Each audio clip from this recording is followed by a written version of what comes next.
Hello and welcome to Autistic Changeling. Today we're going to talk about disability. So first I'd like to talk about the two main models of disability, the social model and the medical model. The medical model of disability is what most people in society today use without knowing that that's what they're doing. The medical model is basically the idea that a disability is caused by some condition that creates a disability in a person. So someone who's autistic is disabled because they're autistic. Someone who has anxiety is disabled because they have anxiety, and so on and so forth. This means that conversations around accessibility focus on those individuals who are disabled. On the other hand, the social model is the idea that disability is based not only on the individuals who are disabled, but in their relationship to the world around them. So in a world where everyone was deaf, being deaf wouldn't be a disability, even though you still wouldn't be able to hear. On the other hand, in today's world, where most people can hear, being deaf is a disability. And I know that this is an idea that I've seen a lot of deaf people talk about, which is why I use that as an example here.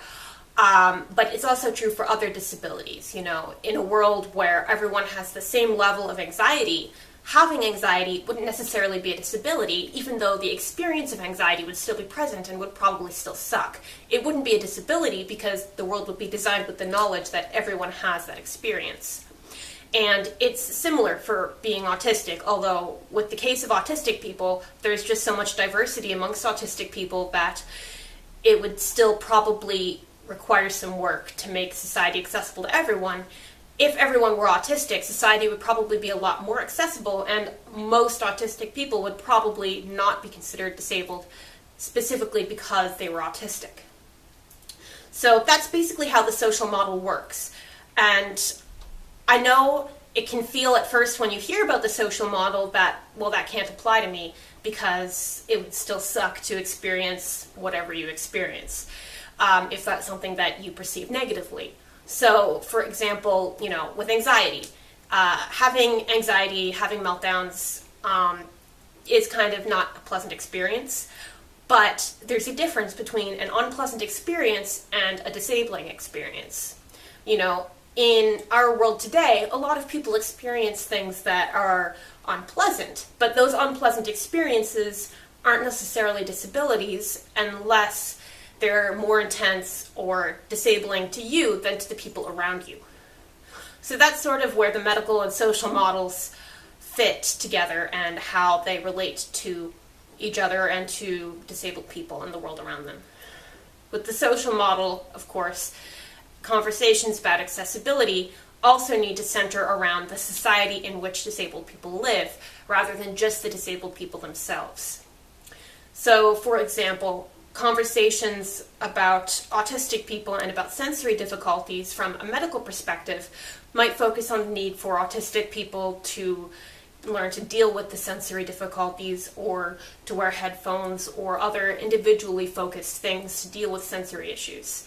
Whereas an approach based on the social model would need to also talk about how society itself could adapt to be more accessible to everybody in it. And this isn't always possible because there's something called conflicting access needs that I'll talk about in a different video. So it's not really possible to have society be 100% accessible as is with no individual modifications to everybody in it, because some people need the exact opposite of other people. But it's still important for society to talk about the things it can do to be more accessible when that's possible. And it's a conversation that is still in progress and still needs to happen over and over again with input from a lot of different people. But it's still a conversation that's worth having. In addition to the social and medical models, I also want to talk a little bit about the concept of disability itself, because I feel like a lot of people don't want to say the word disabled or to talk about disability because it's viewed as such an inherently negative thing that it's almost a taboo topic. And it's also, I feel, a little bit of paranoia here. Like, if you say the word disabled, you're bringing bad luck to yourself, and that's not really how that works. But yeah, I just want to talk about it. Disability isn't a bad word. You're allowed to say it. And I know a lot of people might also struggle with whether or not they can call themselves disabled. And I've mentioned this in past videos because you can feel like either, well, I'm not that disabled compared to other people, it's not that bad, or like, well, I'm not one of those people. Because society has so strongly othered disabled people for such a long period of time, and continues to do so today, there's almost this idea that if someone seems to you like a real, living, breathing human being with their own thoughts and experiences of the world, then they can't really be disabled, because disabled people aren't like that. Which is also why so many autistic people who are able to communicate in ways that neurotypicals understand get told they're not that disabled, because they can see us as real people. And I think this also happens in different ways to people with physical disabilities, but I don't have physical disabilities, so I'm not going to talk too much about that. If you do and you would like to chime in, feel free to do so in the comments. So basically,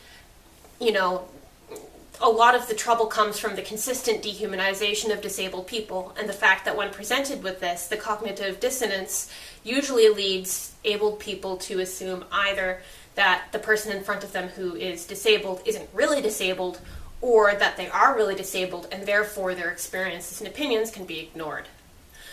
And a lot of this does come from the assumption that disability is such an inherently negative thing that people don't want to have to be faced with it.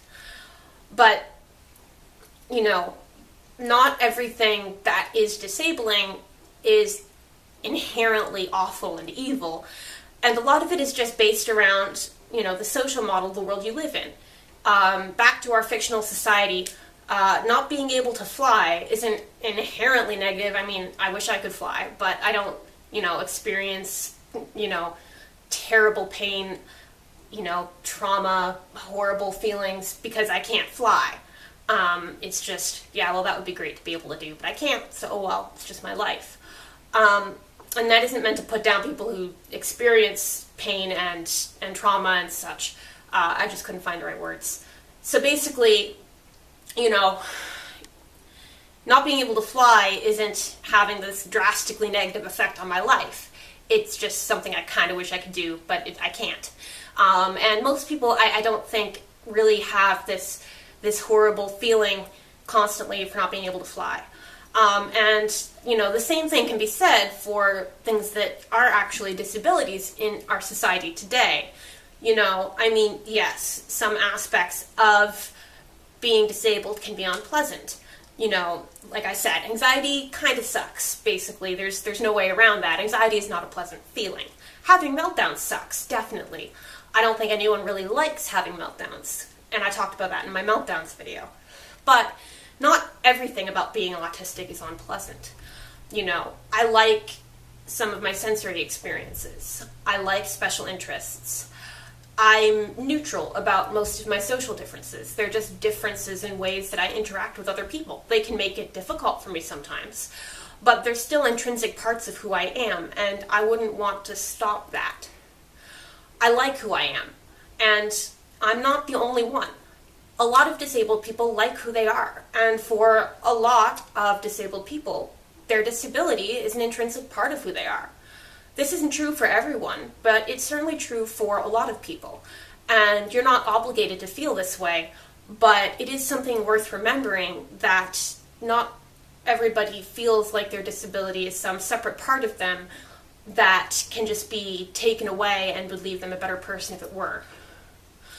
And this sort of gets into why not all autistic people want a cure, and why a lot of autistic people actively and strongly oppose the idea of a cure. Because if you take away the things that make us autistic, we wouldn't be ourselves. We would be some other person that you would prefer us to be. But we might not prefer to be that person. And this gets back into why, disability isn't such a terrible word. I mean, the fact that I like who I am and that I like being autistic doesn't mean that I like the ways in which society disables me for being autistic, but it does mean that it's important to talk about those things. And even if I didn't like being autistic, it would still be important to talk about those things. You can't avoid talking about disability because you don't like it, And this is also why I think it's important for people who are disabled to be able to accept that and to talk about it, because even if you would prefer to not be disabled, I don't think that it's beneficial to pretend that you're not, because, maybe you do have to pretend that you're not, like, around other people, and that's unfortunate, but that's a way that it is sometimes. But I do think a lot of people are hesitant about calling themselves disabled because they feel like either they're not really disabled or like they're not like that, and they don't want to associate themselves with disability because it feels like such an inherently negative thing. And that's a shame, because when more people are willing to talk about their experiences and to use the word disabled, then we have more power and more progress as a movement to be able to talk about accessibility and the way society might need to change to make accessibility more possible for a wider variety of people. And I think that in order to talk about disability, we sort of do have to use the word. So if you have thoughts or comments about this video, if you have anything you'd like to add, if you have anything you'd like me to talk about in a future video, please feel free to leave it below in the comments section. I hope you enjoyed this video and have a great day.